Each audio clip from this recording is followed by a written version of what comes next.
me, of all things Scottish, the great Highland war pipes, which were designed to lead Scottish soldiers into battle, and for 250 years Scots have led the British Army around the world, winning every war they've ever fought.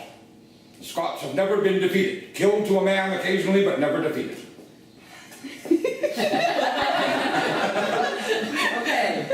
Robbie Burns was a pioneer of what we call the Romantic movement. And now for the school, the children, the Romantic movement began in the late 18th century, in Germany actually, as a reaction to the Enlightenment, which also, by the way, began in Scotland. The two towering figures of the Enlightenment, which led to the American Revolution. Okay, the American Revolution was the act of the Enlightenment, were David Hume, the great Scottish philosopher, and Adam Smith, the father of modern economics, who both worked at the same time in Scotland. Shortly after these great philosophers, we found that a young man named Burns was born. And at the time, people were getting a bit upset with the Enlightenment because it seemed to make everything rational. It explained, the Enlightenment people wanted to explain everything.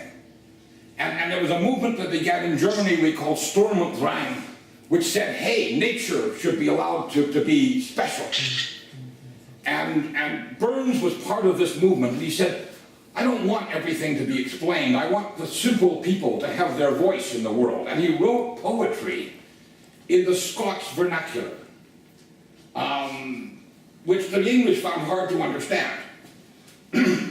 But he wrote beautiful poetry. Not only did he write about simple people and simple things, he also wrote some of the great love songs of all times. My love is like a red, red rose, and trust me, I have. The other thing we're going to celebrate is the haggis, and after we have something very special, we're going to watch on television a Burns poem called The Address to the Haggis. And the haggis is what we call a pudding. If we people who lived in England a long time, which means a big sausage. But it was the food of the poor people. Rich people would never eat a pudding like a haggis, or in England a blood pudding. That was not the thing that rich people ate. It was working man's food, and sometimes the poorest working men.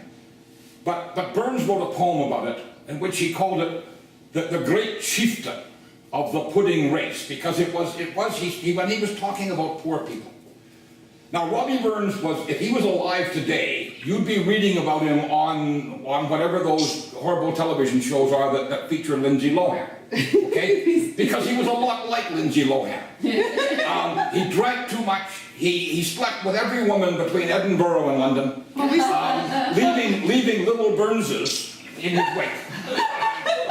And he was completely irresponsible. Yeah, a lot of kids. Really? Totally irresponsible. Well, we saw him as a classic, poet, writer, Where does the romantic come from? It's after, and Burns is it's after Burns that we find people like George Gordon, Lord Byron, and who we sometimes think of as being as he was a great romantic, but it was Burns who paved the way for all the later romantic poets, and indeed for people like Beethoven.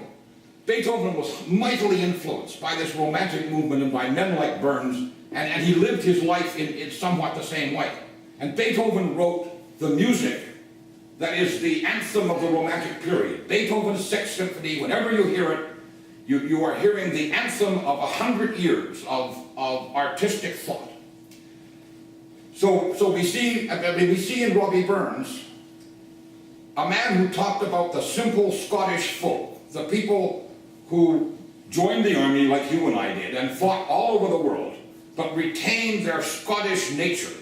Whether they were in India or Canada or Australia, they remained in their hearts somewhat Scottish.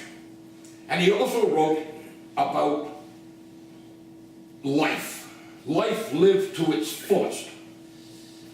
Don't worry about convention. Live the life you want to live. So these are the two messages that Burns left us. He is a great poet. He's the voice of a whole people. And it gives us a great excuse to play bagpipe music indoors, which is, as you can all tell now, something that shouldn't be done.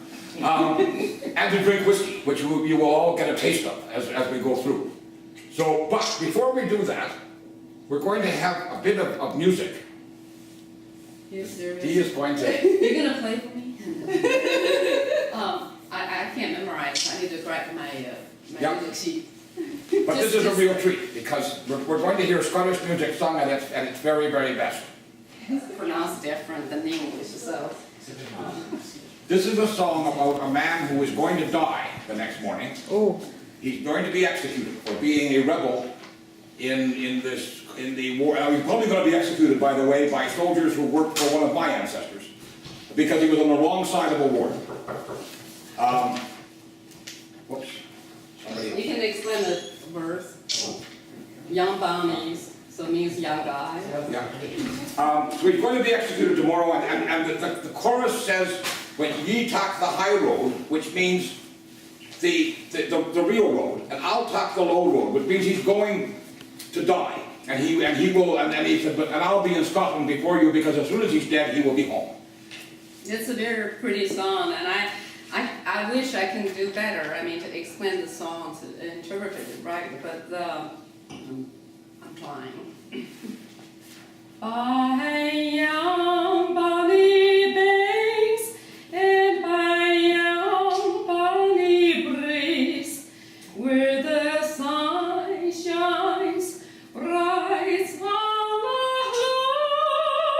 home, where me and my true will never want to gain. On the bonny, bonny banks of Lochloman. Was there that we parted the young shady glen on the steep, steep side of Ellumen, with the purple hill, the healing hills we view, and the moon coming out in the gloaming. The wee birdies sing, and the wild flowers spring, and in sunshine the waters are sleeping.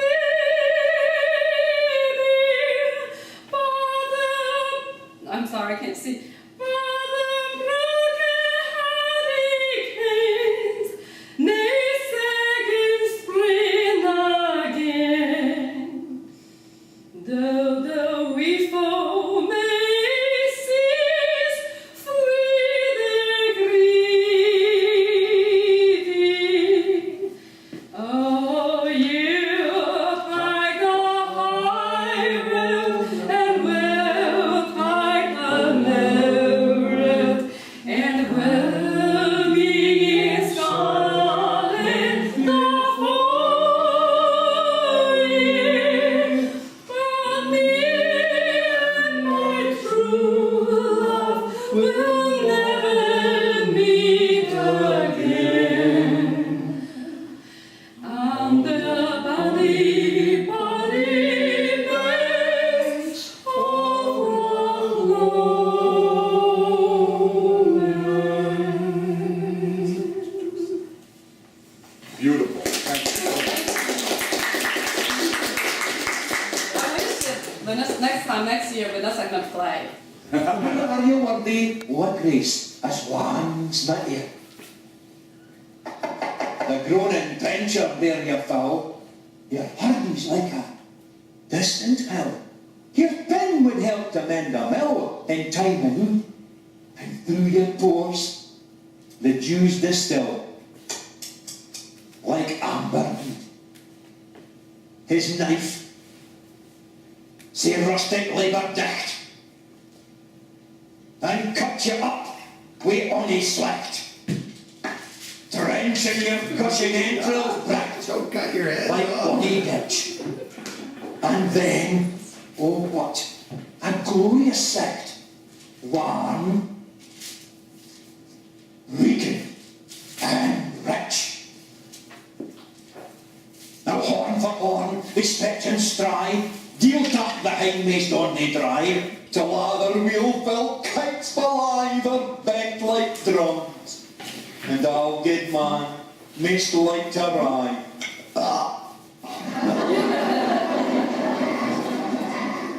Be thank it hums. Is there the Towery French ragout, or olio that would stow a stew, or fricassee that would make you spew wi' perfect scunner? Would do, wi' sneering, scorn for you, at sack o' dinner. Fair devil, see him out his trash, as speckless as a wither rash, his spindle shank a good whiplash, his knee a net, through bloody flood and field to dash. Oh, how unfit, that Mark, the rustic haggis fed, the trembling air, resound his tread. Clapping his wally knee a blade, he'll make it whistle, and arms and legs, the eats will snap like tops of whistle. Now your powers will mark mankind your care, and dish them out their bill of fare. All Scotland wants nae skinket ware that jouts in waddies. But if you wish her grateful prayer, gie her a haggis.